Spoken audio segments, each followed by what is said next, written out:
1898, Ebenezer Howard published a book that would quietly revolutionize urban planning. The book was Garden Cities of Tomorrow. At that time, cities in industrial England were overcrowded, polluted, and deeply unequal. Factories dominated the urban life. Housing conditions were poor, and access to nature was limited. Howard asked a simple but powerful question: what if we could combine the best of the city and the countryside? From that question, he developed one of the most influential planning ideas ever proposed, the Garden City.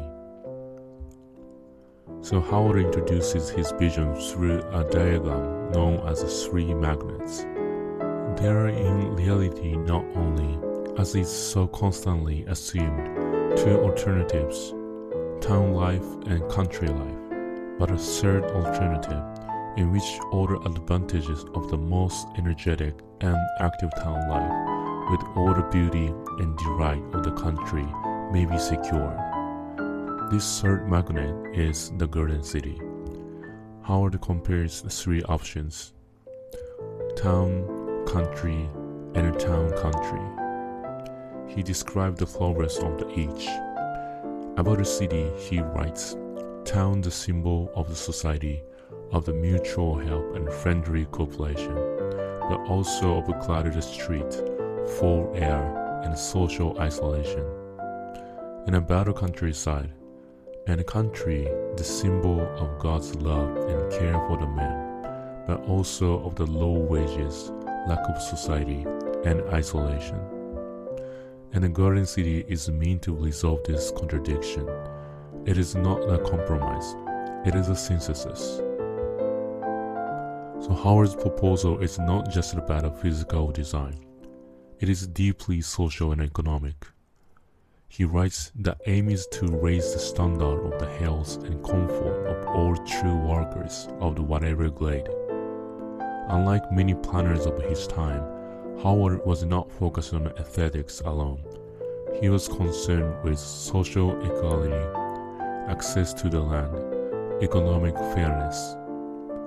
One of his most radical ideas was collective land ownership. He writes, the land of the Garden City is held in a trust for the community.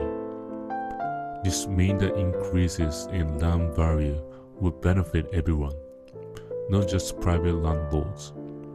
In a sense, Howard's vision combines elements of capitalism and socialism. It is both pragmatic and idealistic. So Howard famously described the Garden City as a carefully organized spatial system. At the core is a circular plan. He writes, the town is of a circular form, planned with radial boulevards and concentric rings. At the center is a public garden. Around it are civic buildings, town hall, library, and theater. Then come residential areas surrounded by green spaces. Farther out, there are industrial zones, and beyond that, a permanent agricultural belt. This green belt is essential. Howard insists the agricultural belt is not to be built upon, it is to remain forever rural. This idea later became one of the most influential planning tools in the world. So one of the Howard's most innovative ideas is that cities shouldn't grow endlessly. Instead, they should reach a maximum size and then replicate. He writes, when a population reaches a certain limit, a new garden city will be founded. This creates a network of cities rather than a single expanding metropolis. Each city is connected, but self-contained. This idea directly challenges the uncontrolled growth of industrial cities. It introduces a new model, planned decentralization. One of the most remarkable aspects of the Garden City of Tomorrow is how visual it is. Howard uses the diagrams to explain his ideas. These diagrams are not just illustrations. they are theoretical tools. He writes the diagram will serve to make clear principles on which the town is designed. This approach influenced the later planners and architects. But Howard was not satisfied with theory. He wanted to prove. He wrote, "The time has now come for the practical experiment." This is a crucial moment. Unlike many utopian thinkers, Howard moved into development, finance, governance, and land acquisition. The Garden City was not just a design, it was a system. So the first Leo test was Litchworth's Garden City. Founded in 1903, it was the world's first attempt to build a garden city from scratch. So Howard's most radical idea was implemented here, that land is held in the trust for the people. Letchworth was financed through a company that purchased the land collectively. Instead of a private speculation, land value increases were meant to benefit the community. This is extremely important. In modern terms, this is almost like a community land trust or a controlled real estate ecosystem. And the master plan was developed by the architects Lemon Owen and Barry Parker. But interestingly, the build result differs from Howard's ideal diagrams.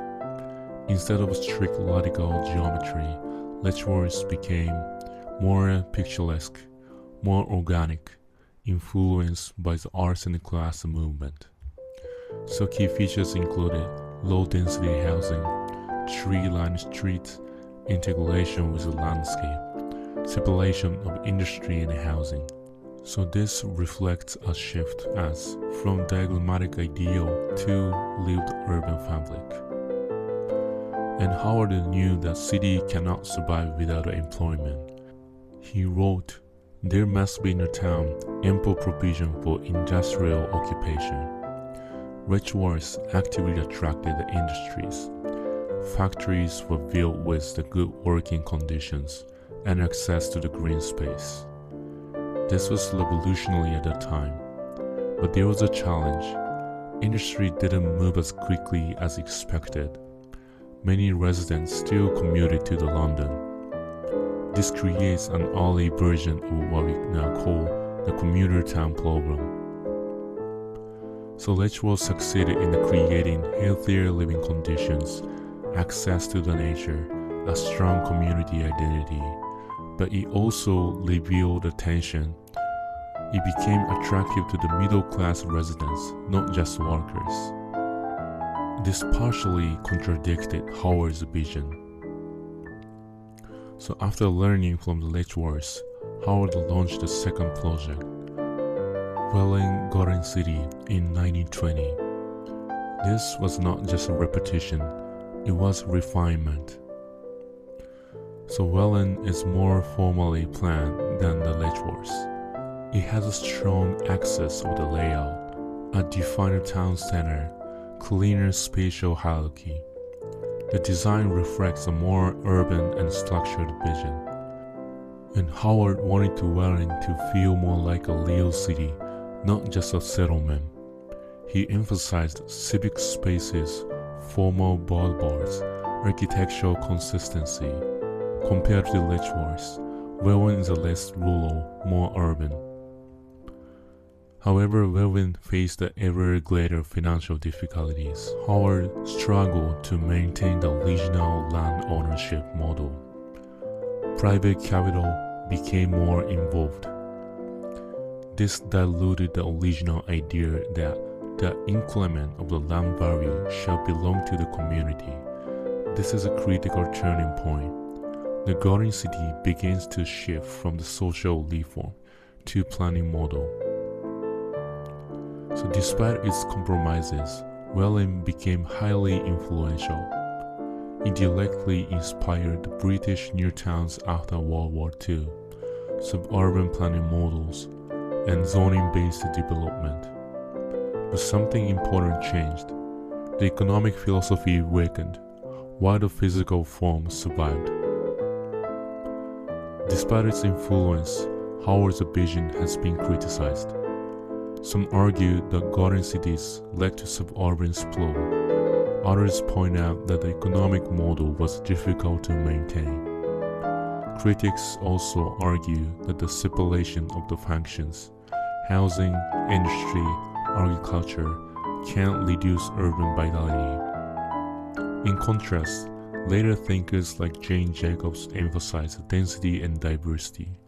Yet even critics acknowledge the importance of Howard's ideas. So the legacy of the garden cities of tomorrow is enormous.